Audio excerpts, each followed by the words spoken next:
This video is brought to you by Squarespace. Ladies and gentlemen, it's your friend Mike Brady from Oceanliner Designs. Now, disappearances can sometimes be very hard to explain, and this can be especially true of ships. It can be hard to imagine how a whole ship can just seemingly disappear into thin air. But it has happened for centuries, and continues to happen to this day. Here are 4 of the most fascinating ship disappearances from recent history.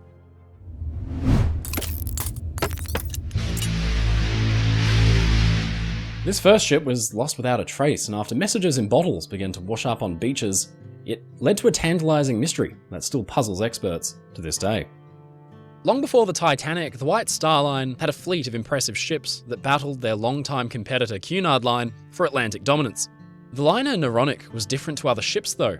She was built at a time when the company wanted to increase its capacity for transporting livestock, mainly American cattle, back to Britain. At the time of her launch and introduction in 1892, Naronic was the largest cargo ship afloat. She had capacity for just 15 passengers, but probably the most comfortable aboard the ship were the cows. At the time, much livestock was transported in cramped, terrible conditions on leaky ships, and many died at sea at considerable expense to their owners. Naronic and her sister ship Bovik were different. They offered much better accommodation for the cattle, so they would survive the trip happy and healthy. Naronic was not destined to have a long career, however. In February 1893, the ship departed Liverpool for New York with 60 crew aboard, as well as 14 passengers, a pair of horses, and 2,800 tons of assorted cargo. There were no cows for this leg of the trip. These were picked up in New York for the return voyage to Liverpool. Naronic set out from Liverpool and stopped in North Wales before heading out to sea, but the ship was never seen again. It was just supposed to be a 10-day crossing, but when the ship failed to show, there was initially no alarm. It was common in those days for ships to be delayed by weather or even broken propellers or machinery. This was 1892, a few good years before wireless radio telegraphs would find their way aboard ships, so Naronic had no way of messaging shore or other ships to let them know what was going on. But after the passing of several weeks, it became clear that something had gone terribly wrong. There was still no sign of Naronic, but in a typical PR move, the White Star Line called for calm and emphasized the quality and safety of their ship.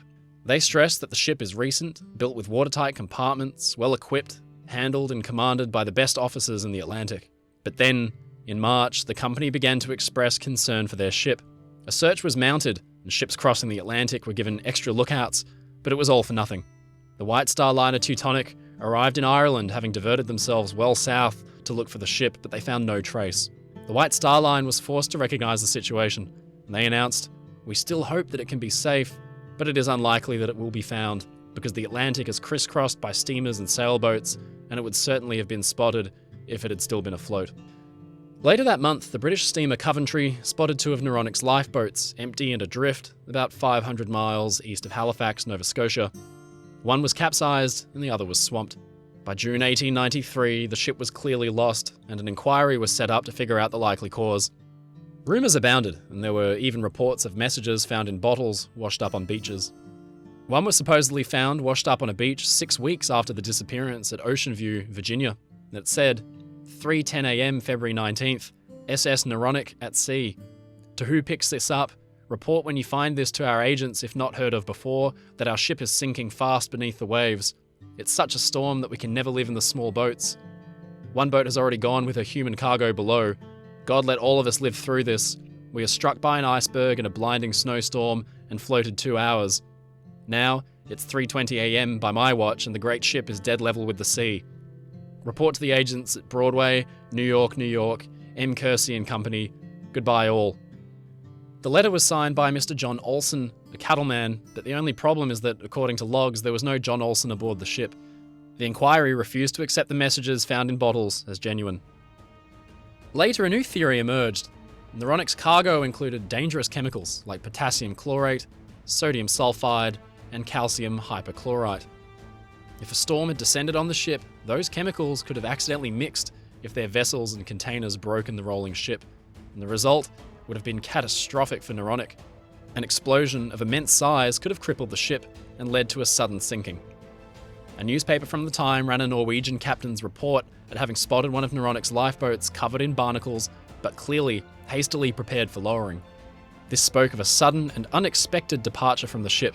But Sadly for Naronic's human complement, there was virtually no chance of rescue in the days before radio, and until the wreck is found, its final fate will remain a mystery.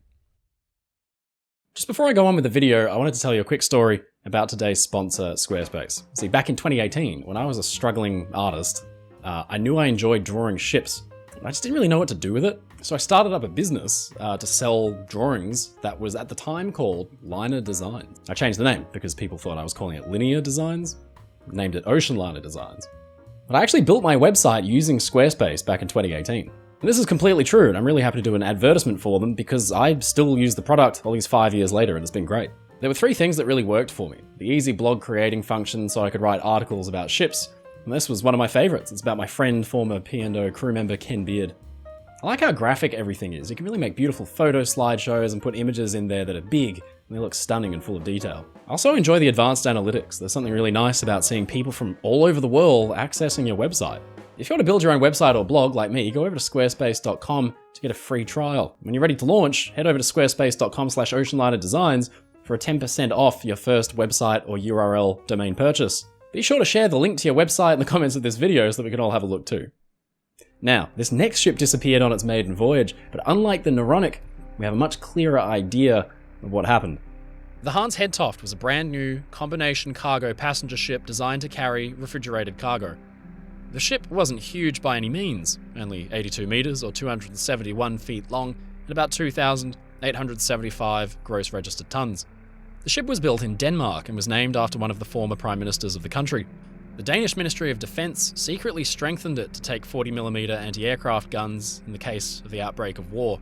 In January 1959, the ship set out on its maiden voyage from Copenhagen for Greenland, a voyage of around 2,100 miles, or 3,400 kilometers. She made the first leg of the voyage in record time and began to call on ports before preparing for the return trip. She departed with 40 crew and 55 passengers on board, including a Danish parliamentarian. Critically, as well as a cargo of frozen fish, the ship was carrying a monumental archive, 3.25 tons of files relating to Greenlandic history and genealogy. But then disaster struck. In the late afternoon of January 30, a distress call was received by the US Coast Guard vessel Campbell. Hans Hedtoft had struck an iceberg and was sinking fast. A mayday and general emergency was declared, but aircraft couldn't be launched to help because the weather was just too poor. Hans Hedtoft was on her own, sinking without help nearby. An hour later, another message was transmitted declaring that the engine room had flooded, and then, at 5:41 p.m., another message requesting immediate assistance as the ship was sinking. But then there was silence. Nothing was ever heard of the Hans Hedtoft again. The Coast Guard ship Campbell reported that conditions were the worst ever seen, with huge seas and driving, freezing winds. The crew and passengers of Hans Hedtoft could not have stood a chance. Search was made for the ship, but no lifeboats were spotted. If they could even launch them in the terrible seas, they must have been swamped and sunk. On February 7th, the search was called off and Hans Hedtoft was declared a total loss. Aside from the tragic loss of life, the huge archive of files that went down with the ship was a major blow for Greenlandic genealogical studies. 9 months after the ship sank, a lone life preserver washed ashore in Iceland with the ship's name on it. It stands today as the only piece of the ship to ever be found. So what happened? How could such a modern ship be lost to an iceberg after all the lessons learned in the past? Well, Hans Hedtoft was different to other modern ships of the era, because instead of having an all-welded hull, the ship's plates were riveted together. At the time, this had been criticised. Ships in the far northern Atlantic were far more likely to encounter icebergs, and rivets are prone to popping under pressure in the event of a ship colliding with ice. Because the ship's engine room had flooded, it seems likely that a scrape with an iceberg opened up a huge seam along the ship's side as rivets failed, rendering the watertight compartments useless. The ship rests on the bottom of the Atlantic, undiscovered to this day. The Hans Hedtoft disappearance can be logically explained, but sometimes ships just vanish and leave us guessing, and then wild theories take over. This is especially true of this next ship, the lovely, yet doomed, SS Waratah. Waratah was built in 1908, a passenger cargo ship of considerable size for the time at 465 feet or 142 meters in length, and some 9,339 gross registered tons.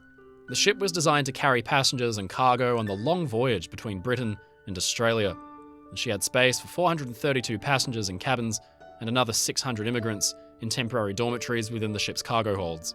The ship's first class was relatively comfortable and even featured a nursery for children, as well as a luxurious music lounge for performances. Like other ships of the time, Waratah featured a suite of safety features like watertight compartments and a cellular double bottom, which, her owners declared, made her practically immune from any danger of sinking. But unfortunately, this would soon prove not to be the case. On her second voyage in April 1909, the ship had departed Britain for Australia and disembarked her passengers and cargo. Then she began to make the return voyage to Britain. The ship's captain, Ilbury, was not impressed with the new ship, and he complained to the vessel's owners that it did not have the inherent stability of the company's previous vessels. There was even a heated exchange between the ship's owners and builders over this after Waratah's maiden voyage, but while a solution was considered, the ship set off on its second voyage. Waratah was steaming along the South African coast with almost 100 passengers aboard and a cargo of flour, dairy, frozen meat, and, tantalisingly, 7,800 bars of gold bullion. The ship made it to Durban, South Africa, and disembarked a few passengers. One was an engineer and experienced sea traveller, Mr. Claude Sawyer, who sent a message to his wife that said, "Thought Waratah top heavy, landed Durban."